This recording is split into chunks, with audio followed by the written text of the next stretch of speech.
ओम नमः सिद्धेभ्य। जय बोलिए पंच परमेष्टि भगवंतों की। शताब्दी देशनाचार्य गुरुवर विशुद्ध सागर जी महामुनिराज की। श्रुत संवेगी श्रमण मुनि श्री आदित्य सागर जी महामुनिराज की। 3 करोड़ महामुनिराजों की। सर्वप्रथम सभी लोग पूज्य श्री को नमस्कार निवेदित कर लें।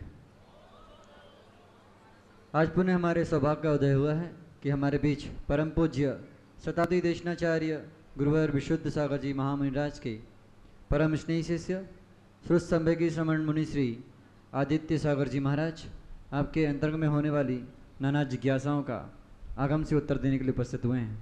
सर्वप्रथम उन लोगों को मौका दिया जा रहा है जो ऑनलाइन पर हैं, फिर आपको मौका दिया जाएगा। कनाडा से सुरुचि जैन नमोस्तु निवेदित करते हुए प्रश्न पूछ रही हैं, क्या पहले से ही किसी घटना को स्वप्न में देखना यह शास्त्रानुसार सत्य है या कोई भ्रम है?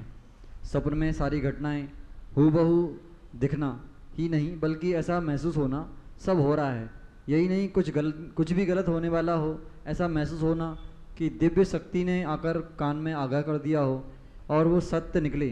कृपया इसका समाधान कीजिए। देखिए,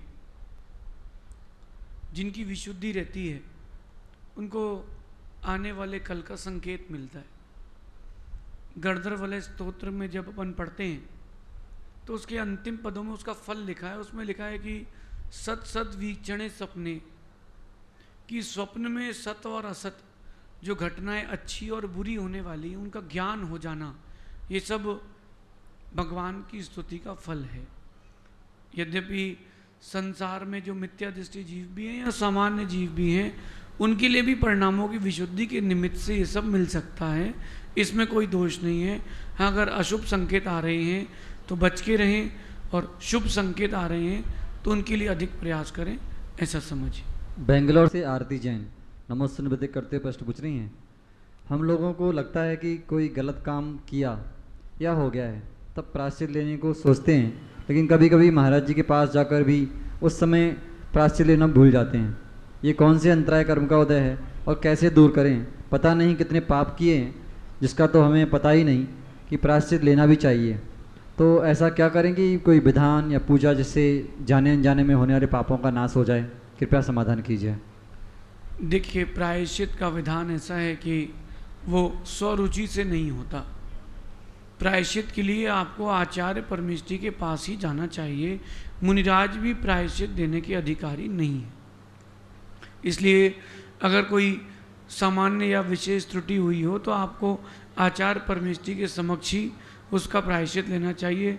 सामान्य रूप से विधान आदि करना या नमोकार की माला पढ़ना, ये नमोकार की माला करना, ये स्वयं के ऊपर सेटिस्फेक्शन है, लेकिन ये पूर्ण रूप से प्रायश्चित नहीं कहलाएगा। आचार्य परमेष्टि के पास जाकर ही बोलें। अब कई बार इतने परिणाम या इतने प्रकार के पाप होते कि पता नहीं, मकड़ी का जाला हटा लिया, आपने घर में पोंछा लगाया, अनचना पानी था, और भी बहुत सारे प्रकार की चीज़ें हो सकती हैं। तो ज़रूरी नहीं है कि आप सभी बताएं। इतना भी बोल सकते हैं कि गृहस्थिक संबंधी जो भी पाप लगे हों या जो मैंने व्रत लिए हैं उनमें दोष लगाए, जो विशेष हैं, बड़े पाप हैं, उनको तो अलग से ही बताएं, बाकी सामान्य को सामान्य रूप से बता दें। उचित यही है कि सारे प्रायश्चितों को खोलकर बोलें और आचार्य परमेष्टि प्रायश्चित के अधिकारी हैं, ऐसा समझिए। सूरत से सीमा जैन नमस्ते निवेदित करते हुए प्रश्न पूछ रही हैं, हम जिस मंदिर में जाते हैं वहाँ की व्यवस्था एक व्यक्ति विशेष के हाथ में है और भगवान के निर्माण कल्याणक के समय लाड़ू चढ़ते हैं। बड़ा लाड़ू भी चढ़ता है और छोटे लाड़ू भी चढ़ते हैं, लेकिन वह व्यक्ति अपने बड़े लाड़ू के चक्कर में छोटे लाड़ू नहीं चढ़ने देते। तो क्या ऐसी व्यवस्था ठीक है? क्या इसमें कोई दोष है? देखिए, कई बार कई जगह देखा जाता है कि व्यवस्थाएं किसी व्यक्ति विशेष के अगर हाथ में मंदिर की हों तो वहाँ बड़ी संक्लिष्टता होती है और जो वो चाहे वही होगा। जब वो बोलेगा तभी अभिषेक होगा, उसके बाद अभिषेक नहीं होगा, उसके आने के बाद ही अभिषेक होगा। तो अगर वहाँ समाज जन प्रतिबुद्ध हैं तो या तो व्यवस्थाओं को व्यवस्थित करें या फिर अपन व्यवस्थित होकर के किसी और जिनालय की ओर जाएं तो संक्लिष्टता ना करें। रही बात लाडू आदि चढ़ाने की, चाहे छोटा लाडू चढ़ाओ चाहे बड़ा लाडू चढ़ाओ, चाहे पहले चढ़ाओ चाहे बाद में चढ़ाओ, इससे फ़र्क नहीं पड़ता। विशुद्धि के साथ श्रद्धा के साथ चढ़ाएं। कोई नियम नहीं है कि बड़ा लाडू चढ़े फिर छोटा चढ़ाएं। बहुत सारी चीज़ें अपने सामान्य ज्ञान से अपन को समझ लेना चाहिए। और जो लोग व्यक्ति विशेष या कई बार क्या होता है कि एक वेदी मंदिर बहुत सा बड़ा मंदिर है, बहुत सारी वेदियाँ, तो हर व्यक्ति की एक एक वेदी निश्चित हो जाती है और वो उस वेदी के भट्टारक बन जाते हैं कि जब तक वो नहीं आएंगे तब तक अभिषेक चालू नहीं होगा, जब तक वो नहीं आएंगे तब तक पूजन चालू नहीं होगी, वो बोलेंगे तभी अभिषेक होगा, और वो भले ही 8 बजे उठ के आए। तो इस प्रकार का ये जो तानाशाही है या फिर कर्तृत्ववाद है कि जिन आगम में नहीं चलता, या तो व्यक्ति को बदलें या फिर स्थान बदलें, ऐसा समझिए। जयपुर से कमलेश मूर्तिकार नमोस्तुन विधि करते हुए प्रश्न पूछ रहे हैं। नमोकार मंत्र अच्छे पुरुषार्थ को सिद्ध करने का महामंत्र है। गुरुदेव, नमोकार मंत्र का भावार्थ क्या है और क्या चमत्कारिक विशेषताएं इससे होती हैं? मार्गदर्शन कीजिए। देखिए, जो नमोकार महामंत्र है वो किसी व्यक्ति विशेष की वंदना नहीं है। वो नमोकार महामंत्र जो है वो गुणों की वंदना है। नमो अरहंताड़म, जो अरहंत हो चुके, जो 4 कर्मों का नाश कर चुके, उनके लिए नमस्कार हो। नमो सिद्धाणम, जो मुनिराज सिद्ध हो चुके हैं, परमात्मा बन चुके हैं, उनके लिए नमस्कार हो। नमो आयरी आणम, यानी आचार्य परमेष्ठियों के लिए नमस्कार हो। नमो अवज्ञाय आणम, जो उपाध्याय हैं, जो साधुओं को ज्ञान देते हैं, शिक्षा देते हैं, उन साधुओं को नमस्कार हो। और अंत में लोक के सभी वीतरागी श्रमणों के लिए, साधुओं के लिए, दिगंबर मुनियों के लिए नमस्कार हो। ऐसा इसका अर्थ है। लेकिन रही बात चमत्कार आदि की, तो एक बात ध्यान रखना कि जहाँ श्रद्धान होता है वहाँ चमत्कार अवश्य होता है। नमोकार महामंत्र अनादि निधन मंत्र है। भले ही जैन लोग आज के समय कहते हैं कि हम लोगों का नमोकार मंत्र है, लेकिन मुझे नहीं लगता कि आप लोगों की श्रद्धा उस पर है। होती अगर श्रद्धा तो अभी आपके जीवन में कोई दुख ना होता। नमोकार मंत्र के ऊपर शंका करना ये इस बात का प्रमाण है कि अभी आप जैन नहीं हैं। मैंने कई गांव के लोगों से कई बार कई चर्चा की। एक दृश्य तो मैंने बड़ा विचित्र देखा। एक व्यक्ति किसी के यहाँ से ताबीज बनवा के आया। मैंने कहा खोल लूँ क्या? बोले गुरुदेव आप जैसा चाहो खोल लो। मैंने उसको खोला और पढ़ा तो उसमें नमोकार महामंत्र लिखा था।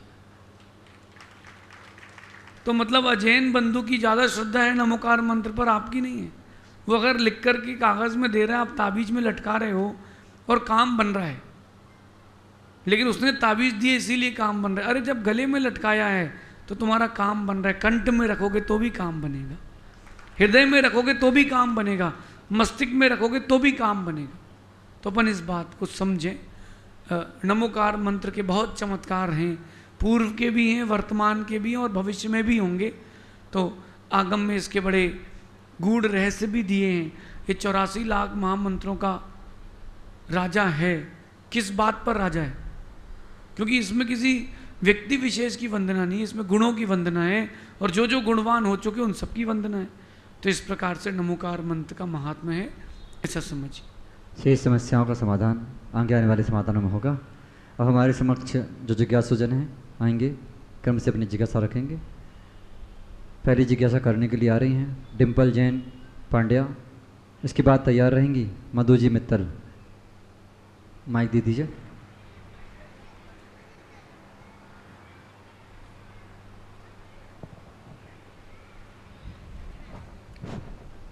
गुरुवर के चरणों में त्रैबार नमोस्तु नमोस्तु नमोस्तु। गुरुवर, मेरी जिज्ञासा ये है कि जब हमारे घर में किसी का मरण हो जाता है तो हम लोगों को मंदिर के अंदर जाके दर्शन करने चाहिए या बाहर से ही दर्शन करने चाहिए?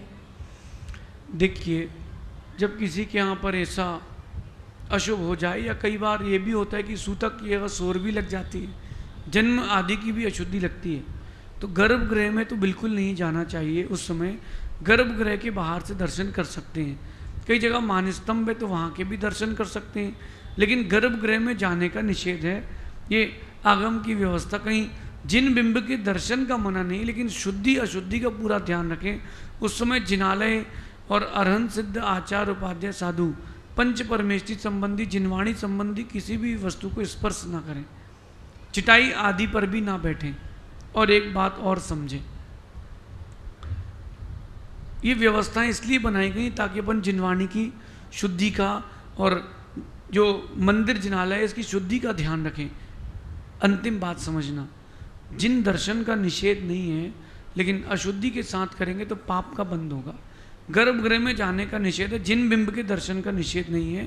और बाकी समाज की कई बार व्यवस्थाएं रहती हैं। बुंदेलखंड में कई जगह ऐसे रहते हैं जहाँ मंदिर के अंदर आने नहीं देते यानी नहीं देते, वो बाहर से ही दर्शन करते हैं। जैसे यहाँ बाहर की व्यवस्था है ना, ऐसे ही दर्शन करने देते हैं। वो मंदिर की व्यवस्था है, आगम की ऐसी व्यवस्था नहीं है। बाकी विशुद्धि का ध्यान रखें और अपनी भी और मंदिर की शुद्धि का भी ध्यान रखें। लेकिन अनजाने में जब अगर हम चले गए हो तो फिर उसका क्या दोष अगर लगेगा? आपको पता नहीं है कि घर में ये सौर सूतक लगी हुई है, अगर आपको पता है और आप चले गए हो गर्भगृह में, तो आपको प्रायश्चित ले लेना चाहिए। आचार परमेष्टि इसका प्रायश्चित देंगे, मुनिराज इसके प्रायश्चित देने के अधिकारी नहीं है। लेकिन तब तक प्रायश्चित आलोचना पाठ या प्रतिक्रमण आदि करते रहें, गुरुजन से जाके प्रायश्चित लेंगे, वही आगम का विधान है। अगली जिज्ञासा के लिए तैयार रहेंगे आलोक जी जैन भीलवाड़ा। गुरुदेव के चरणों में नमोस्तु नमोस्तु नमोस्तु। मेरा प्रश्न ये है कि पार्श्वनाथ भगवान ने ऐसे कौन सा कर्म किया जो 9 भव तक उनको उपसर्ग झेलना पड़ा? बहुत अच्छी बात है कि कई बार थोड़ा सा राग भी हानिकारक हो जाता है, कई बार द्वेष भी हानिकारक हो जाता है। भगवान पारसनाथ स्वामी को कहते हैं कि 10 भवों तक उपसर्ग हुआ, वो 10 भवों तक नहीं हुआ, 6 भवों तक हुआ, क्योंकि 4 भव तो उनके स्वर्ग के थे, लेकिन 10 भवों तक बैर चला, ऐसा कहा जाता है।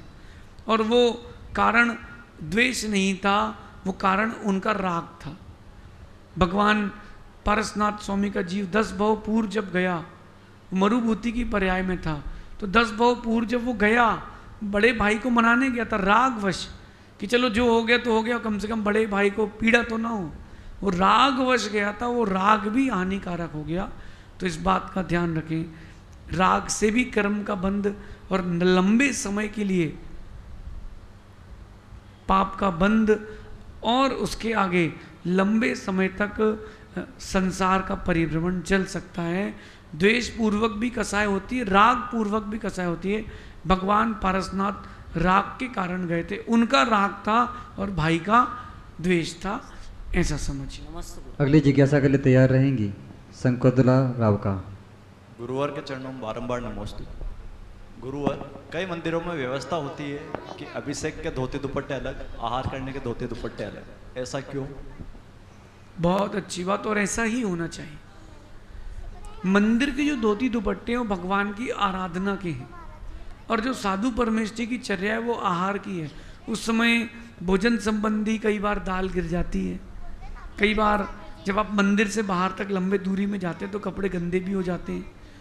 हम लोग जब संघ में ब्रह्मचारी थे, गुरुजी ने हमसे कहा था कि बेटा जो आहार के वस्त्र हैं ये अलग रखना, अभिषेक पूजन के अलग रखना। तो हम लोग आहार के वस्त्र अलग रखते थे, पूजन अभिषेक के अलग रखते थे। लेकिन इसकी शुद्धि का ध्यान रखने से विशुद्धि बढ़ती है। जो भोजन की क्रिया है वो वैज्ञानिक और सैद्धांतिक रूप से देखें तो भिन्न चीज क्रिया है, और अभिषेक पाठ जो है वो भिन्न क्रिया है।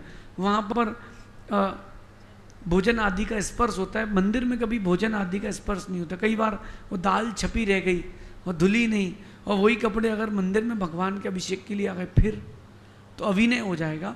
इसलिए भिन्न भिन्नता रखते हैं। बाकी अपन विवेकी हैं। मेरा मानना है कि जब अपन 100-200 जोड़ी कपड़े ले सकते हैं, 50 जोड़ी कपड़े रख सकते हैं, शादी पार्टी के कपड़े रख सकते हैं, तो क्यों ना 2-4 जोड़ी धोती भी रख के चलें। जब भी कहीं बाहर जाएं तो 2 जोड़ी कपड़े जरूर लेकर के जाएं धोती के, और जहाँ जाएं वहीं धोएं, सुखाएं, और मुनिराज हों तो आहार दें, भगवान मिल जाए तो अभिषेक कर लें। अगली जिज्ञासा के लिए तैयार रहेंगे पदम जी रांटा। गुरुवार के चरणों में त्रैबार नमोस्तु नमोस्तु नमोस्तु। मेरी जिज्ञासा ये है कि महाराज जी, जब इंसान का मरण हो जाता है तब उसके साथ जो उसका जैसे चश्मा है, लकड़ी है, बत्तीसी है जो वो यूज करते हैं, वो भी उनके साथ ही रख देते हैं, ये कहाँ तक उचित है महाराज? देखिए, रखें ना रखें इससे क्या फ़र्क पड़ता है, वो जो जीव चला गया वो तो चला गया। कई लोग स्मृति रूप से रख लेते हैं अपने पास, तो वो अगर उन्होंने वहाँ पर जला भी दिए हैं तो उसमें कोई दोष नहीं है, क्योंकि अब उस चीज़ को घर में रखने से संक्लेशता बढ़ेगी, आप उसको देख देख के पुनर्स्मृति होगी। तो मेरा मानना है कि अगर कोई संस्कार के समय उसको जला भी दे तो आगम से कोई दोष नहीं है, लेकिन अगर कोई स्मृति के रूप में रखा है तो उसकी राख की परिणति है, ऐसा समझिए। नमस्ते। अगले जिज्ञासा के लिए तैयार रहेंगे संदीप जैन भिलवाड़ा।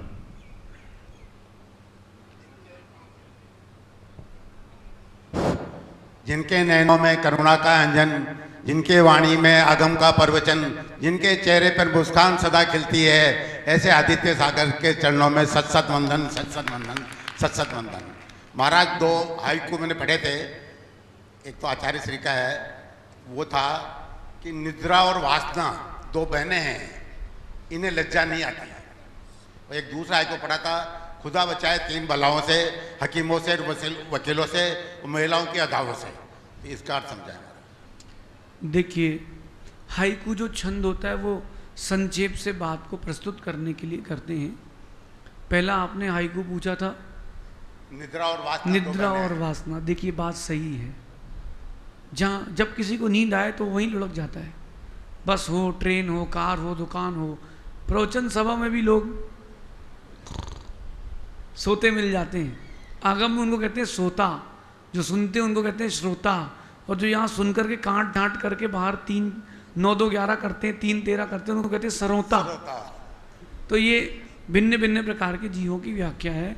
निद्रा और वासना ये कभी स्थान नहीं देखती, इसको कोई लज्जा नहीं आती, इसको तो उसकी पूर्ति से मतलब होता है। और जो आपने दूसरी चीज़ पूछी थी उसका अर्थ तो वैसे आपके शब्दों से स्पष्ट हो चुका है, तो सब समझ ही गए होंगे ऐसा से। नमस्ते महाराज। अगले जिज्ञासा के लिए तैयार रहेंगी उर्मिला जैन। मेरे आराध्य भगवान के चरणों में बारंबार नमोस्तु। गुरुवर, गुरुमुख से कई बात कभी खाली नहीं जाती, ऐसा हम पूर्व में भी कई बार देख चुके हैं। तो गत दिनों से 2-3 दिनों से आप बोल रहे थे केकड़ी में 2024 का चतुर्मास खाली नहीं जाएगा, और केकड़ी वालों को परम सौभाग्य है कि 2024 में अनुपम सागर जी का चतुर्मास इनको कराने का मौका मिल रहा है। तो गुरुवर, आपकी वाणी में ऐसा क्या जादू जो आप बोलते हैं वो सच होता ही होता है? देखिए, ऐसा है कि 2 बातें हैं आपकी, एक तो चातुर्मास केकड़ी और एक गुरुमुख के वचन। तो चातुर्मास की तो हमारे भी बहुत इच्छा थी कि केकड़ी इस बार खाली ना जाए, क्योंकि जिस दिन से ही मैं आया हूँ उस दिन से मेरा मन था कि केकड़ी में साधुओं की सेवा होती और जो लोगों के भ्रम है वो भी टूटेंगे। कि हम भी जब आए थे तो हमको बोला गया था कि आप केकड़ी मत जाओ। मैंने कहा क्यों? बोले चौका नहीं लगाएंगे आपके लिए। और मैंने कहा अच्छा ऐसा है तो खाली जरूर जाएंगे फिर। तो लोगों के भ्रम भी टूटेंगे और साधुओं के आने से श्रावकों को बड़ा लाभ मिलता है। हमने गुरुजी से भी निवेदन किया था कि गुरुजी केकड़ी खाली नहीं जाए तो अच्छा है, और गुरुजी तो सब बच्चों की बात मानी जाती है। दूसरी बात, अनुपम सागर जी का भी केकड़ी वालों के लिए विशेष आशीर्वाद था। विंध्यश्री माता जी का यहाँ चातुर्मास हो चुका है, तो उन्होंने भी केकड़ी वालों का जोर लगाया था, तब जाके केकड़ी वालों के चातुर्मास 2024 का अनुपम सागर जी का निश्चित हुआ है। रही बात वाणी की, तो अभी तुम्हारे और भ्रम टूटेंगे, अभी और सच होना बाकी है। अभी धीरे धीरे आपको चीज़ें और स्पष्ट होंगी। जो साधु भगवान होते हैं वो साधना करते हैं और किसी के बारे में जो गलत नहीं कहते उनका सब कहा सही हो जाता है, ऐसा समझ। अगली जिज्ञासा के लिए तैयार रहेंगी सुनीता गदिया। एक जिज्ञासा और गुरुवर, आरिका माँ और मुनिवरों के 28 मूल गुण होते हैं, तो गुरुवर इनमें फिर फर्क क्यों किया जाता है, गुरु माँ और आचार्य? देखिए 28 मूल गुण दोनों के ही होते हैं, दोनों एक ही प्रतिक्रमण करते हैं और दोनों के व्रत भी एक से ही हैं, लेकिन उनकी स्त्री पर्याय जन्य कुछ व्यवस्थाएं हैं। जैसे अपन माता जी के आगे 105 लगाते हैं और महाराज के आगे 108 लगाते हैं। 3 कम इसलिए हैं क्योंकि माता जी बैठ कर के आहार करती हैं और उनकी स्त्री पर्याय के कारण वो बैठकर आहार करना ही खड़े होकर आहार करना है। उनका मूल गुण जो है वो ठिधि भोयण ही होता है। दूसरी बात, स्नान मूल गुण होता है। तो जो आरिका माता जी होती वो महीने में एक बार स्नान करती हैं अशुद्धि के समय, तो उनका स्नान करना भी स्नान ही है, क्योंकि पर्यायजन्य व्यवस्था है। और तीसरी बात जो नग्नता की है, उनका एक साड़ी में रहना ही उनकी नग्नता है, क्योंकि वो ये लोक लाज भी है, मर्यादा भी है। तो 3 ये गुण जो हैं वो कम दिखते हैं, उनके पालन के भाव ऐसा नहीं होता कि नहीं होते। तो ये 3 गुण कम दिखते हैं। तो गुरु माँ बोल लो चाहे गुरु जी बोल लो, दोनों के व्रतों का पालन एक सा होता है, लेकिन स्त्री पर्याय में 5वें गुण स्थान से ऊपर की व्यवस्था भी नहीं है। तो थोड़ा अंतर भेद तो आता ही है, ऐसा समझिए। नमोस्तु। गुरुवर के चरणों में नमोस्तु नमोस्तु नमोस्तु। महाराज मेरा प्रश्न वैसे बच्चों जैसा ही है कि जब हम नोट गिनते हैं तो हमारा बहुत अच्छा मन लगता है, और जब माला फेरने बैठते हैं तो हमारा मन नहीं लगता है। तो इस मन को कैसे समझाएं? ये बंदर की जैसे उछलते रहता है। देखो, जिस दिन आपको ये लग जाएगा माँ की नोट गिनने से नोट बढ़ रहे हैं और माला गिनने से कर्म घट रहा है, उस दिन माला में भी आनंद आएगा। अपन प्रतिफल की ओर नहीं जाते, और जब तक प्रतिफल को नहीं समझते तब तक चीज़ें नहीं मिलती। आप भक्तांबर का पाठ करते हैं और उसमें जैसे ही 6वां काव्य आता है, बेटा इसको अच्छे से पढ़ो, इससे बुद्धि बढ़ती है। किसी को रोग हो जाए तो बोले 45वां काव्य पढ़ो, उससे रोग का क्षय होता है। अब किसी को काल सर्प योग लग जाए तो बोले कल्याण मंदिर पढ़ो, तो उसको फल बता दो तो व्यक्ति की अभिलाषा बढ़ जाती है। मैं तो कई बार सोचता हूँ कि दोस्तों के साथ पैदल निकल जाए कोई केकड़ी तो 10-15 किलोमीटर यहीं घूम ले, 5 किलोमीटर पता नहीं चलता। और कोई बोले भैया जरा चलना महाराज जी के साथ बिहार में, अरे यार पैर दुख रहे हैं, मंदिर चलना अभिषेक करना, अरे थोड़ा पीठ दुख रही है। तो ये इसलिए होता है क्योंकि पाप कर्म का उदय है, और ये इसीलिए है क्योंकि लोभ कसाय की तीव्रता है। तो श्रावक को चाहिए कि थोड़ा परिवर्तन लाए। नोट गिनते हो तो आनंद आता है, माला फेरोगे तो कर्मों की निर्जरा होगी, उसमें भी आनंद आता है। और मेरा मानना है, मेरा अनुभव भी है, जिन जिन ने पंच परमेष्ठी की आराधना की है उनके बिगड़े काम बने हैं, और आने वाले समय में कोई काम नहीं बिगड़े हैं, ऐसा समझिए। नमस्ते। अगली जिज्ञासा के लिए तैयार रहेंगी दीपा जी लाडनू।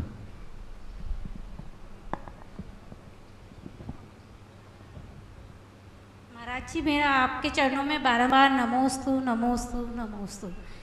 मेरी जिज्ञासा है, भव्य और अभव्य जीव, ये इनकी पहचान कैसे होती है? और भव्य जीव में ये मतलब भव्य और अभव्य पहचानते हैं जो, देखिए जो भव्य जीव होते हैं और अभव्य जीव होते हैं, इसमें कोई थर्मामीटर नहीं लगता, ना कोई अपन के पास अलग से कोई चिन्ह होता है कि भव्य है या अभव्य है।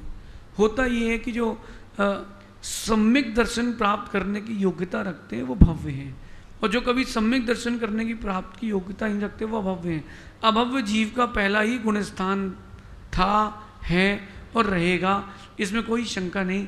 लेकिन बहिरंग चिन्ह अगर आप देखना चाहें तो इतना ही आगम में उपलब्ध है कि वो सम्यक दर्शन प्राप्त कर सकते हैं, निर्वाण प्राप्त कर सकते हैं। अब अपन जानते नहीं कि अपन भव्य हैं कि अभव्य हैं, तो केवल ही भगवान बता पाएंगे आपको एग्जैक्टली परफेक्टली। लेकिन वर्तमान में आप अपनी परीक्षा कर सकते हैं, देव शास्त्र गुरु के प्रति श्रद्धा का भाव आ रहा कि नहीं। अगर देव शास्त्र गुरु के प्रति श्रद्धा का भाव आ रहा है तो आप नियम से भव्य हैं। और एक बात और समझना, सिद्धांत की बात की जाए तो जितने मनुष्य हैं, अभव्य जीव को इतनी सरलता से मनुष्य पर्याय नहीं मिलती, क्योंकि उसके परिणाम इतने अशुभ रहते हैं। तो जितने भी मनुष्य अभी दिख रहे हैं विश्व में, इनमें से कोई 1-8% होंगे जो अभव्य हों, और वो भी कम होंगे, 0.00% कि जो अभव्य हों, क्योंकि अभव्यों को मनुष्य पर्याय मिलना इतना सरल नहीं होता, ऐसा समझिए। अगली जिज्ञासा के लिए तैयार रहेंगे। महाराज जी एक और, मैं ना जैसे हम आदर्श समाज में एक साथ बैठते हैं तो उनको हम अपन जय जिनेंद्र या कुछ अपने रिलेटिव कुछ बोलते हैं ना, तो वो लोग कहते हैं आप जय जिनेंद्र क्यों बोलते हो? तो देखिए ऐसा है कि सबका अपना अपना श्रद्धान है और सबका अपना अपना भाव है। जहाँ आपके जय जिनेंद्र की कीमत ना हो वहाँ जाना ही क्या है। चाहे वो आपका पार्टी का ग्रुप हो, दोस्तों का ग्रुप हो, कहीं का भी ग्रुप हो, और अगर कोई कहता है कि जय जिनेंद्र ना करें तो वहाँ पर ना रहें। हम भगवान को नहीं छोड़ सकते, दोस्तों को छोड़ सकते हैं। हम परिवार को छोड़ सकते हैं, भगवान को नहीं छोड़ सकते। तो आप जय जिनेंद्र करें, वो राधे राधे करें तो आप जय जिनेंद्र करें, इसमें दोष क्या है? जिनकी जिस पर श्रद्धा है वो उनके स्मरण के साथ ही अपने वचनों को प्रारंभ करता है। जैसे राधा राधे बोल रहे हैं, अपन जय जिनेंद्र बोल रहे तो आप जय जिनेंद्र क्यों बोलते हो? आप राधे राधे में क्यों नहीं जवाब देते? कोई बात नहीं, फिर भी आप बोलना कि जय जिनेंद्र। अगली जिज्ञासा के लिए तैयार रहेंगे कैलाश जी पांड्या। गुरु जी के चरणों में त्रिबार नमोस्तु नमोस्तु नमोस्तु। महाराज जी, मैं लाडनू अतिथि सेक्टर पल्लव से हूँ, लेकिन वहाँ पे पहले 300 घर की समाज हुआ करती थी, अब 80 घर की होती है। कम होने का वजह अतिशय है उनके लगे या कुछ और है? देखिए, लाडनू की कहानी तो हम 6 साल से सुन रहे हैं। वो अंजुल भैया खड़े, वो भी लाडनू सुजानगढ़ के ही हैं। ऐसा है कि कई बार समाज माइग्रेट हो जाती है कहीं व्यापार आदि की दृष्टि से, और अपन उसको मंदिर से जोड़ लेते हैं। सर्वथा ऐसा नहीं है, कई बार प्रभाव भी पड़ता है, ये भी नहीं है। कई बार जिनबिंब और जिनालय का प्रभाव विश्वव्यापी भी पड़ता है, व्यक्तिगत भी पड़ता है, और सामाजिक रूप से क्षेत्र वाइज भी पड़ता है। अब वहाँ व्यापारिक केंद्र नहीं रहा, इसलिए समाज माइग्रेट हो गई। अब जो रह गए वो वृद्ध लोग रह गए हैं, बाकी जो जिनको पढ़ाई करने का मन था, जिनको नौकर बनना है, वो सब वहाँ से जा चुके हैं। यद्यपि उसमें मंदिर का कोई दोष नहीं है। हमको कई बार कई लोगों ने कहा कि एक बार आप लाडनू जरूर जाएं, वहाँ सरस्वती की प्रतिमा बड़ी अद्भुत है, विश्व में एक ही है। और जो भी मंदिर ही पूरा भूगर्भ से निकला है, वो भी बहुत सुंदर मंदिर निकला है भूगर्भ से। तो कई बार माइग्रेशन होता है। अभी रास्ते पर हम बिहार से आए हैं, कई कई जगह 200-300 घर की समाज थी। सावर करके जगह है, वहाँ भी 2 मंदिर हैं। अब वो मंदिर का उसमें कोई वास्तु दोष नहीं है, ये कभी ना सोचें अपन, लेकिन समाज गई है, धीरज रखें, समाज लौट के भी आएगी। ये परिवर्तन है, ये जो है ये परिवर्तन है, चलता रहता है। अभी जबलपुर में हम जब जन्मे थे तब मैंने पूरे हिस्ट्री देखी। 1890 में जबलपुर में 150 परिवार समाज के घर थे, 150 घर थे। आज लगभग 2 लाख की सैन्य समाज है। तो वो ये परिवर्तन होता है, लोग माइग्रेट करते फिर यहाँ से कहीं और जाते हैं, क्रम चलता रहता है। बाहर गए हो जन्मभूमि को नहीं बोलते, जो ऐसा भी कार्यक्रम हो लाडनू में आके करते हैं। अगली जिज्ञासा के लिए तैयार रहेंगे सुरेंद्र जी सोकानी। नमन वंदन अभिनंदन नमोस्तु महाराज जी। मेरा प्रश्न है, श्रावकों को मुनिराज की वैयावृत्ति करते समय क्या ध्यान रखना चाहिए और कैसे करनी चाहिए, कृपया मार्गदर्शन करें। बहुत अच्छी बात, धन्यवाद आपने प्रश्न पूछा। मैं सोच रहा था बहुत दिन से कोई पूछे तो। दादाजी, जब श्रावक वैयावृत्ति के लिए आए तो बहुत सारा ध्यान रखें। और रविशेन स्वामी ने जब रामायण में केकई का प्रकरण आता है तब वहाँ वैयावृत्ति सिखाई है कि कैसे करना चाहिए।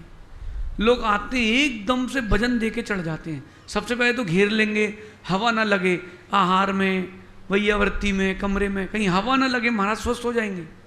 तो लोग घेर लेंगे। इसके बाद जिसको जहाँ जगह मिलेगी वो वहीं खींचने का प्रयास करेगा। ऐसा नहीं है।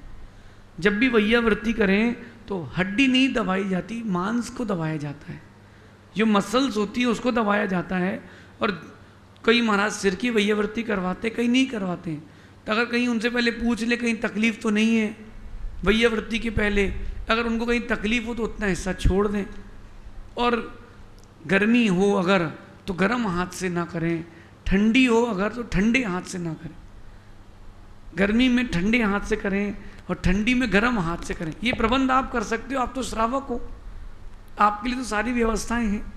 और इसके साथ साथ ध्यान एक और भी रखें, उनकी अनुकूल व्यवस्थाएं उपस्थित करना, ये भी वैयावृत्ति है। व्यवस्थाओं से मतलब आगम के विपरीत ना जाएं। साधु के जो दुख उपस्थित हुआ है आपने उसको दूर किया, ये भी वैयावृत्ति है। कमंडल आपने ले लिया और लघु शंका के लिए साथ में चलेगा, ये भी वैयावृत्ति है। आपने अगर पूछ लिया कि आपके आहार कैसे हुए माँ, ये भी वैयावृत्ति है। अब आप लोग साधुओं की वैयावृत्ति कैसे करोगे? आप पूछो कि रत्नत्रय कुशल है, आहार कैसे हुए महाराज जी, तो आपके द्वारा ये भी वैयावृत्ति हो गई। तो वैयावृत्ति के बड़े आयाम हैं। और भगवान समंत भद्र स्वामी ने वैयावृत्ति की विशेष व्याख्या भी रत्नकंठ श्रावकाचार्य में की। व्यापत्ति व्यपनोदा पदयो संवायनम च गुणानुरागात। अब सभी लोग वैयावर्ती करने जा रहे तो चलो भैया, ए भाई चलो चलो वैयावर्ती करने चलना है। अपन ने गुरु सेवा संघ क्यों बनाया? वैयावर्ती के लिए तो बनाया है, चलो भैया। नहीं नहीं, गुणानुरागात, गुणों के अनुराग के साथ उनके पैर दबाना, उनके व्यापत्ति को दूर करना, ये वैयावृत्ति है। लेकिन आराम से करें। कई बार लोग जब वैयावृत्ति के बाद जाते हैं तो साथ वाले हमारे टॉर्च लगा के देखते कहाँ कहाँ स्क्रैच आए हैं। कई बार तो लोग ऐसा दबाते हैं कि नाखून ही अंदर। अभी मेरा कुछ वर्ष पूर्व मेरे पैर की चिंगली की हड्डी टूट गई थी। अब वो जैसे तैसे 2.5-3 महीने में जुड़ी, व्यवस्थित हुई। एक आया, उसने खींच दी। मैंने कहा भैया क्या कर रहे हूँ? बोले देख रहे जुड़ी है कि नहीं। मैंने कहा भैया अच्छा वो तो निकाल के नहीं ले गया। तो अपन विवेक से सेवा करें, आपके नाखून भी ना लगे, आपकी मुख की गर्म ऊष्मा भी ना आए।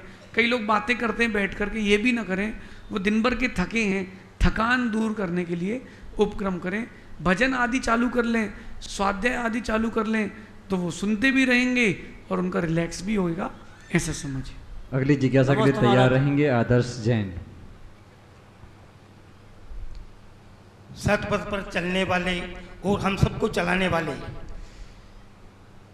नई रास्ता और नई राह दिखाने वाले, संक्षेप में प्रश्न करिएगा। अटके भटके और लटके को सन्मार्ग पर बढ़ाने वाले, ऐसे विशुद्ध सागर जी महाराज की बगिया के सर्वोच्च श्री गुरु के चरणों में हम सबका नमन। हे महाराज जी, वेदना के साथ मैं ये प्रश्न कर रहा हूँ कि बार बार जहाँ जहाँ भी जो भारत में 2 परंपरा है, एक वैदिक और स्मरण, लेकिन जहाँ जहाँ भी उत्खनन हो रहा है, जहाँ जहाँ भी मंदिर तोड़ करके और मंदिर या मस्जिद या दूसरे धर्म वाले बना लिया है, अभी जो उत्खनन हो रहा है उसके अंदर जो कलश निकल रहे हैं, कलश का चित्र या स्वस्तिक का चित्र या ओम का चित्र या झालर घंटे का चित्र, वो उन पे अधिकार हमारा नहीं है क्या? वो पूर्ण रूप से कि हमारा ही अधिकार है, ये हमारी चिन्ह है, ये हमारा ही है। सिर्फ हमारा अधिकार सिर्फ नग्न मूर्ति या वीतराग मूर्ति रह गई है क्या? तो उस मूर्ति को उसको तो वो अलग कर देते हैं और सिर्फ कहते हैं कि ये हमारा ही अधिकार है, आपका इसमें कुछ नहीं है, हम भी कुछ नहीं बोलते हैं। इसका हमारा समाधान है। बहुत सारे मांगलिक चिन्ह अन्य दर्शन के यहाँ भी स्थापित किए जाते हैं। अपन विवेक पूर्वक इस बात को समझें। जिस चीज़ के पास आपका सबूत है वही आपको मिल पाएगी, वहाँ झगड़ा करने से कुछ नहीं होगा। मैं ये नहीं कह रहा हूँ कि चीज़ों को हम छोड़ देंगे। मेरा कहना है कि अगर आप किसी चीज़ के लिए लगे हुए हैं तो अगर आपके पास सबूत है तो आप जाएं। एक कंकाली टीला था मथुरा में, उसकी खुदाई की गई तो जो वहाँ सिक्के निकले, मूर्तियाँ निकली, अवशेष निकले, वो जैनों के निकले। गवर्नमेंट ने उसको बंद कर दिया, उस प्रोजेक्ट को वहीं कैंसिल कर दिया। कहीं ऐसा नहीं हो जाए कि मथुरा जैनों की नगरी घोषित हो जाए। गवर्नमेंट ने उस प्रोजेक्ट को वहीं कैंसिल कर दिया और कंकाली टीले को वापस ढक करके छोड़ दिया। तो चाहे मोहनजोदड़ो की खुदाई हो, हड़प्पा की खुदाई हो, चाहे और अन्य जगह की खुदाई हो, जब भी खोदोगे जिन शासन के अवशेष ही निकलेंगे। लेकिन मेरा कहना है कि आपके समाज की एकता नहीं है, इसलिए लोगों को फ़ायदा उठाना है। उनको पता है कि अभी कितनी कुछ कर लें, 2 दिन तक चिल्लाएंगे, फिर घर चले जाएंगे, बट जाएंगे। ये बोले क्यों? बोले फलाने मंदिर की है, फलाने पंथ की है, और आप अपना वैभव छोड़ देते हो। जिस दिन आप एक हो गए, चाहे कलश निकले या सिक्का या मूर्ति मंदिर तक चल के आएगी, लेकिन आप में एकता होगी तो ऐसा समझिए। अगली जिज्ञासा के लिए तैयार रहेंगे नवीन जी चौधरी। नमोस्तु महाराज जी। महाराज जी, मेरा प्रश्न यह है कि हम अभिषेक करते समय क्या बोलना चाहिए? बेटा, जब भी अभिषेक करने आप भगवान का जाएं, पहले तो नमोकार का मंगल पाठ करें, चत्तारी मंगल पढ़ें और सर्व शांतिम कुरु कुरु, इतना तो कम से कम पढ़ें। इसके अलावा जब भगवान का अभिषेक करें या देखें तो एक भावना जरूर भाना कि भगवान हम आपका अभिषेक कर रहे हैं, इसका जो पुण्य फल हमें प्राप्त हो, हमारा वो दिन आए कि सुमेरु में हमारा भी तीर्थंकर के रूप में अभिषेक हो जाए। आप जहाँ पहुँचे हैं वहाँ हम भी पहुँच जाएं। आपका नवन हमारे लिए स्तवन, आपका नवन, आपका स्तवन हमारे लिए भी मोक्ष का मार्ग खोले। इस प्रकार से हिंदी में भी बेटा भगवान की आप स्तुति कर सकते हो, ऐसा समझिए। जिन्हें भी प्रश्न करना है संक्षेप में प्रश्न करिएगा। अगली जिज्ञासा के लिए तैयार रहेंगे मीनाक्षी जैन। शंका के भरे इस पांडाल में शंका को दूर करने वाले मेरे गुरुवर के चरणों में त्रिबार नमोस्तु नमोस्तु नमोस्तु। महाराज जी, प्रश्न तो आपकी यहीं से ही है कि आपने जो मोबाइल पर स्टिकर दिया है ओम इग्नोराय नमः, फिर पढ़ा घोर इग्नोराय नमः, फिर महाघोर इग्नोराय नमः क्या शब्द है, फिर इसके बाद भी घनघोर इग्नोराय नमः। क्या इन सभी मंत्रों में ऐसा कौन सा मंत्र है जिसका हम जाप करें और हमारी इस जीवन की जो उत्कृष्टता है वो आगे बढ़े या हमारी श्रद्धा बढ़े उस मंत्र के ऊपर? वास्तविकता में ये कोई जाप देने का मंत्र नहीं है, ये जीवन जीने का मंत्र है। जब भी जाप करें पंच परमेष्टि संबंधी ही जाप करें। अरहंत सिद्ध आचार उपाध्याय साधु अथवा नव देवता हैं आपके पास, जिन आगम जिन धर्म जिन चक्र जिन वाणी, इसकी ही जाप की जाए, वही श्रेष्ठ है। ये जो मैंने आपको ओम इग्नोराय नमः बोला है या लिखा है, या मैंने पुस्तक भी लिखी है ओम इग्नोराय नमः नाम से, वो वास्तविकता में जीवन जीने की कला है। और वो भगवान समंत भद्र स्वामी ने उपेक्षा भाव जागृत करने के लिए कहा है। चीज़ें ऐसा होता है कि आपके बोलने से बिगड़ जाती, कई बार शांत रहने से बन जाती है। तो हर चीज़ पर गौर ना करें, कुछ चीज़ों को इग्नोर भी करें। आप हर चीज़ पर गौर करेंगे तो चीज़ें आपके लिए बिगड़ेंगी। इसके लिए मैंने ये जाप मंत्र दिया था। फेरना है अगर आपको तो आप नमोकार मंत्र का ही जाप करें, और जीवन में धारण करना हो तो ओम इग्नोराय धारण करें, ऐसा समझिए। एक प्रश्न है, प्रश्न नहीं है, अभी आपने वो एक ताबीज़ के बारे में बताया था कि किसी व्यक्ति के गले में या बाजू में ताबीज़ बांधते हैं जिसमें नमोकार मंत्र लिखा हुआ था। ये घटना सत्य भी है। गुजरात में ऊर्जा मंडी है जीरे की, उसके पास से मीरा दातार है, वहाँ पर एक चाचा जी हैं, मुसलमान हैं जाति से, वो ताबीज़ बनाते हैं। जब वो ताबीज़ बनाते हैं तो उस ताबीज़ में यही मंत्र लिखते हैं, नमोकार महामंत्र। जाति से मुसलमान है, लिखते नमोकार मंत्र है। लेकिन जब हम यहाँ इतने जो श्रावक यहाँ बैठे हैं, माताएं बैठी है, ये प्रतिदिन कोई 2 माला फेरती है, कोई 4 फेरती है, कोई कितनी फेरती है, हम 4 मिनट में उस माला को फेर के दूर हो जाते हैं। हमने जो घटना बताई है आपको, ये हमने भोपाल की सुनी हुई घटना है, देखी हुई घटना है। अपनी अपनी श्रद्धान है, जितना गहरा श्रद्धान होगा उतना जल्दी आपके लिए वो चीज़ें फलित होंगी, ऐसा समझिए। नहीं, नमोकार मंत्र को पढ़ने का शुद्ध तरीका क्या है? हम शुद्ध नहीं पढ़ते हैं। उसने जब उसकी बात की वो ओम, देखिए ऐसा है, नमोकार मंत्र जैनों से शुद्ध कोई नहीं पढ़ता है। श्रद्धान की बात अपनी अपनी है। जैसे नमोकार आप पढ़ते हैं उसी विधा से ही पढ़ा जाता है, कोई और विधा से नहीं पढ़ा जाता। अगर कोई अशुद्ध पढ़ता है उसका व्यक्तिगत मामला है, बाकी मुझे नहीं लगता कि कोई जैन अशुद्ध नमोकार पढ़ता है। 2-3 अलग अलग प्रकार के नमोकार के भी प्रमाण मिलते हैं। विषय बहुत हो जाएगा, आगे चलते। अगली जिज्ञासा के लिए तैयार रहेंगे आरव जैन। द्वैत निराजों के चरणों में त्रिवार नमोस्तु नमोस्तु नमोस्तु। हे गुरुवर, मेरी ये जिज्ञासा है कि जैसे 4 महीने 6-12 महीने इस अवधि के लिए जो व्रत लिया जाता है, उस अवधि तक वो व्रत पूर्ण हो जाता है, लेकिन फिर आगे भावना रहती है कि इसको दिन प्रतिदिन अपन आगे बढ़ाए, तो उसकी पूर्णता किए बगैर ही वो दिन प्रतिदिन आगे बढ़ रहा है। तो इसमें क्या दोष है या फिर आगे किस तरह इसकी समापन करें इसका? देखिए, जो आपने नियम लिए या कुछ समय की अवधि के व्रत लिए हैं उनको पूरा कर लें। फिर आपको लगता है कि अभी हम इसके योग्य हो गए, कैपेबल हैं, तो आप फिर आगे बढ़ाते जाएं, लेकिन उसको बिना नियम के ना बढ़ाएं। नियम पूर्वक अगर आप व्रत बढ़ाएंगे तो वो अधिक फलित होगा। अगर जैसे माना किसी व्यक्ति ने 1 महीने के लिए रात्रि भोजन का त्याग किया, अब उसका 1 महीने व्रत अच्छे से पल गया, अब उसने सोचा कि चलो 15 दिन और करते हैं, तो 15 दिन अभ्यास और कर लिया। जब इतने दिन का अभ्यास हो गया तो अब हर दिन नियम पूर्वक लें कि आज मैं रात्रि भोजन का त्याग करता हूँ, ऐसी प्रतिज्ञा पूर्वक लें तो ज़्यादा लाभदायक रहेगा, ऐसा समझिए। नमस्ते गुरुदेव। अगली जिज्ञासा के लिए तैयार रहेंगी अंकिता जैन। बोलिए। ओ भैया आज ही पूछने भैया, चलो आगे चलते समय। अगली जिज्ञासा के लिए तैयार रहेंगे अरु जैन। गुरुदेव के चरणों में मेरा बारंबार नमोस्तु। मेरा प्रश्न यह है कि कर्मों का हमारी लाइफ में बहुत क्रूशियल रोल होता है, तो हम अननेसेसरी कर्म बंधों से किस प्रकार बच सकते हैं? देखिए, आप जितना लिमिटेड होते जाएंगे उतना आप अननेसेसरी कर्मों से, जो अनावश्यक चीज़ें आपके साथ बन रही उनसे बच सकते हैं। वही चीज़ रखें और वही लोग पास में रखें जो आवश्यक हो। आप देखिए कि एक व्यक्ति ने घर बनाया और एक गेस्ट रूम बहुत होता है, उसने 6 गेस्ट रूम बनाया, उसने एक बड़ी सी महल सी कोठी बना ली और रहना उसको 6 बाई 6 में ही है।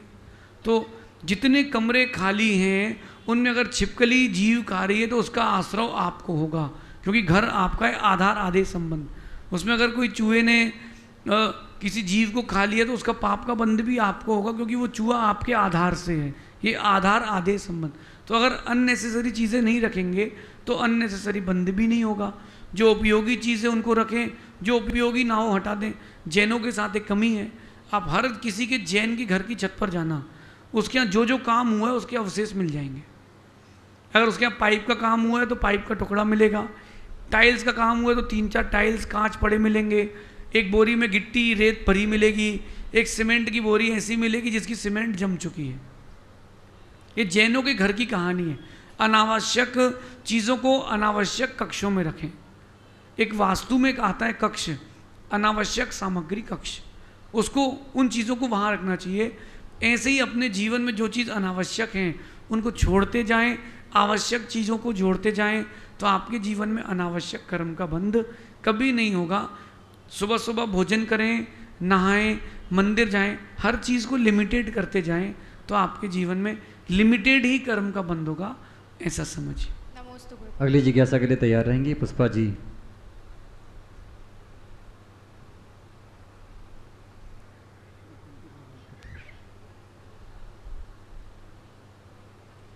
हे गुरुवर, आपके चरणों में मेरा बारंबार नमोस्तु नमोस्तु नमोस्तु। मेरा प्रश्न यह है कि हम पूजन में अर्घ क्यों चढ़ाते हैं? बहुत अच्छी बात बेटा। अर्घ का मतलब होता है कीमती। हमको कीमती उपहार चाहिए, इसलिए भगवान हम कीमती चीज़ दे रहे हैं। अपन क्या करते हैं अर्घ में? जल, चंदन, अक्षत, पुष्प, नैवेद्य, दीप, धूप और फल, ये 8 चीज़ें हो गई। इन 8 द्रव्यों को चढ़ाते हैं ताकि हमको 8वीं पृथ्वी यानी सिद्ध शिला मिले, अथवा हमारे 8 कर्मों का क्षय हो, इसीलिए हम 8 द्रव्य चढ़ाते हैं। अनर्घ पद की प्राप्ति के लिए, जो पद अमूल्य है, मूल्यों में मूल्यवान है, उसकी प्राप्ति के लिए अपन ये अर्घ चढ़ाते हैं, ऐसा समझना। लेकिन बेटा भगवान के साथ मायाचारी नहीं करना, दीपक बोल के दीपक चढ़ाना, पीली चिटक मत चढ़ाना। चलिए अगली जिज्ञासा के लिए तैयार रहेंगी बीणा जी पांड्या। गुरुवर के चरणों में त्रैवार नमोस्तु नमोस्तु नमोस्तु। गुरुवर जी, मेरी जिज्ञासा है कि नए और प्रमाण तो समझ में आते हैं, लेकिन नया भास क्या होता है, इसका थोड़ा समाधान कीजिए। बहुत अच्छी बात। देखिए, तत्वोन्यत तदा भासम, आगम में एक सूत्र आता है, तत्वोन्यत तदा भासम। जो जैसा ना हो उसको वैसा मानना, वो आभास है। जो व्यवहार, निश्चय, मूल 2 नए का कथन आगम में आता है। इनके विपरीत जो कथन करे, जो दिखे लेकिन हो ना, जैसे आपने प्लास्टिक के अंगूर देखे होंगे, नहीं देखे? प्लास्टिक के सेवफल देखे होंगे, केले देखे होंगे, आम देखे होंगे, वो उसमें से ना खुशबू आती है ना स्वाद आता है, वो दिख तो रहा है लेकिन है नहीं। ऐसी जो नए जैसा दिखे लेकिन नए का कथन ना करे, वो नया आभास है। और ये आभास शब्द जिसके पीछे लगाएंगे वैसा होगा। जैसे आपको फलाभास, सुखाभास, सुख जैसा लगे लेकिन सुख ना हो। गृहस्थिक जीवन सुख जैसा लगता है लेकिन सुख है क्या? नहीं है। तो वो सुखाभास, तो वो जो आभास शब्द है जिसके पीछे भी लगाएंगे ऐसा अर्थ निकलता है। जो नए जैसा दिखे, प्रमाण जैसा दिखे लेकिन हो ना, वो प्रमाण आभास, नया आभास, ऐसा समझ। नहीं तो महाराज जी उसको लोप कर दें क्या? बिल्कुल ही अपन लोप नहीं करेंगे, उसको समझें, छोड़ने के लिए समझें। कुछ चीज़ें ग्रहण करने के लिए समझना चाहिए, कुछ चीज़ें छोड़ने के लिए समझना चाहिए। तो वो आगम के विपरीत है, नया भास है, तो उसको समझ लें ताकि अगली बार कभी उस पर श्रद्धा ना जाए, ऐसा समझ।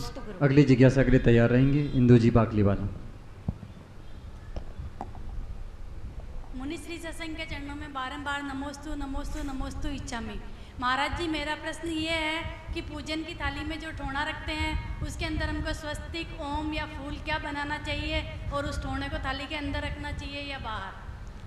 देखिए, चाहे थाली के अंदर रख लें या बाहर, इसका ऐसा कोई विशेष विधान नहीं है कि अपन थाली के अंदर ही रखें या थाली के बाहर ही। जहाँ अभिनय ना हो, गिरे ना, इसका ध्यान रखें। रही बात स्वस्तिक, फूल या श्री बनाने की, तो बहुत सारी जगह सब अपने अपनी परंपरा से बनाते हैं। हम जब थे तो हम तो फूल बनाते थे, सुंदर सा केसर को लेकर के फूल बनाते थे कि कमलासन है और हम भगवान को इस पर उतार रहे हैं। कई लोग स्वस्तिक बनाते हैं, इस परिप्रेक्ष्य से बनाते हैं, हो सकता है उनसे फूल बनाते ना बनता हो। कई बार इसलिए भी बनाते हैं कि स्वस्तिक मंगलिक है, तो अपन भगवान का आवाहन कर रहे हैं। कई लोग श्री भी बनाते हैं कि श्री जी इस पर आ रहे हैं, तो कोई विकल्प नहीं, जिसको जिसमें आनंद आए वो करे। एक बात ध्यान रखना, जो पूजन अभिषेक है ये विशुद्धि की विधि है, इसमें कभी परिणामों को संश्लेषित ना करें। ज़्यादा आप सोचेंगे तो संश्लेषता होगी, ज़्यादा ना सोचें, जो अपन करते वो करते रहें तो आनंद बरकरार रहेगा। नमोस्तु। अगली जिज्ञासा के लिए तैयार रहेंगे महावीर जी टोंगिया। महाराज जी के चरणों में त्रिबार नमोस्तु नमोस्तु नमो। मेरी जिज्ञासा ये है कि महाराज जी, माता जब गर्भ में रहती है तो कितने माह तक आहार देना चाहिए? बहुत अच्छी बात। देखिए, मूलाचार ग्रंथ में इसका अच्छा प्रमाण मिलता है। भगवान वसुनंदी स्वामी ने 1000 वर्ष पूर्व उस मूलाचार ग्रंथ की टीका करी और उसमें एक बात आई कि 5वें महीने तक वो माँ आहार दे। लेकिन जब उसकी गहराई पर जाते हैं, उसके अर्थों को समझते हैं, तो वो जो स्त्री है वो घर का तो काम कर ही रही है। ऐसा तो है नहीं कि घर का कोई भी काम ना करती हो, वो तो 5वें महीने के बाद भी करती है। गर्भ में जो बच्चा है उसको पीड़ा ना हो, किसके निमित्त से? साधु भगवान आदि के निमित्त से, अरहंत सिद्ध के निमित्त से, उपाध्याय आचार्य के निमित्त से कोई उसको पीड़ा ना हो, इसलिए ये विधान है। लेकिन उसके अंदर जाएंगे तो मालूम चलेगा आपको कि 5वें महीने तक वो स्वयं चौका लगाए और आहार दे, इसमें कोई दोष नहीं। 5वें महीने के बाद वो चौका लगाए नहीं, लेकिन आहार हो रहे हों तो विवेक पूर्वक, सावधानी पूर्वक, कहीं कुछ हानि ना हो, वो आहार चर्या आदि कराए। कई बार धक्का मुक्की में कहीं अनिष्ट होने की संभावना रहती है, इसीलिए प्रबंध होता है। बाकी आगम में कहीं कोई निषेध नहीं। 5वें महीने तक का चौका लगा करके आहार देने की व्याख्या समझना। इसके बाद 9वें महीने तक भी वो अगर देती हैं तो कोई दोष नहीं, क्योंकि शुद्ध है। और ऐसा भी नहीं है कि वो कोई काम नहीं करती हूँ, लेकिन चौके आदि में या बड़े विधान आदि का इसलिए मना करते हैं कहीं कोई धक्का मुक्की ना हो जाए, कहीं कोई अनिष्ट ना हो जाए, वरना श्रद्धान उठ जाता है। विवेक का भी ध्यान रखें, आगम का भी ध्यान रखें। नमस्ते महाराज। अंतिम जिज्ञासा के लिए तैयार रहेंगे सीमा जी साहब। गुरुदेव के पावन चरणों में त्रिबार नमोस्तु। समय काफी हो चुका है, मैं संक्षेप में मानता हूं। प्रश्न करिएगा। प्रश्न थोड़ा सा लंबा था, मैं उसे चेंज कर रहा हूँ महाराज जी, इसलिए वो मूल प्रश्न जो था मेरा वो कल करूँगा। प्रश्न ये है कि तीर्थंकरों को उल्कापात से, दर्पण में सफ़ेद बाल दिखने से वैराग्य हो जाता है। प्रश्न मेरा आपसे है, सभी ये जानना चाहते हैं कि हमारे गुरुदेव जिनकी शंका श्रुत समाधान में भी इतनी भीड़ है, उनको वैराग्य कैसे हुआ?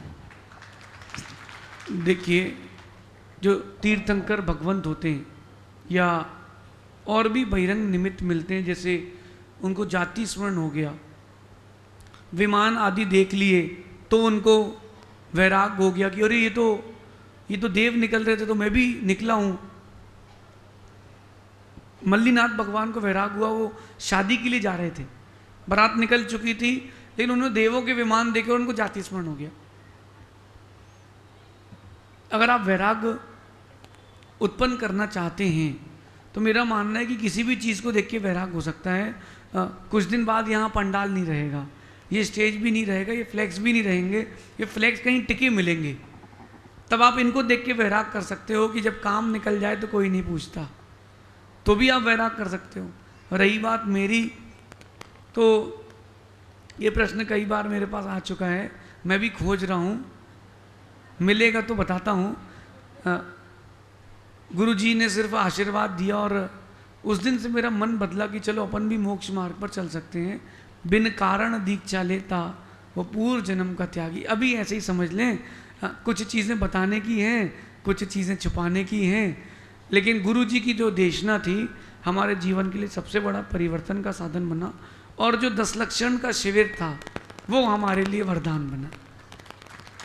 10 लक्षण के शिविर में 10 दिन का ऐसा अभ्यास हुआ कि मुझे लगा कि अब तो अपन पक्के में मुनि बन सकते हैं, क्योंकि इतना कठिन नहीं है। तब मेरे मन बना और मैंने फिर धीरे धीरे स्टेप बाय स्टेप बढ़ा।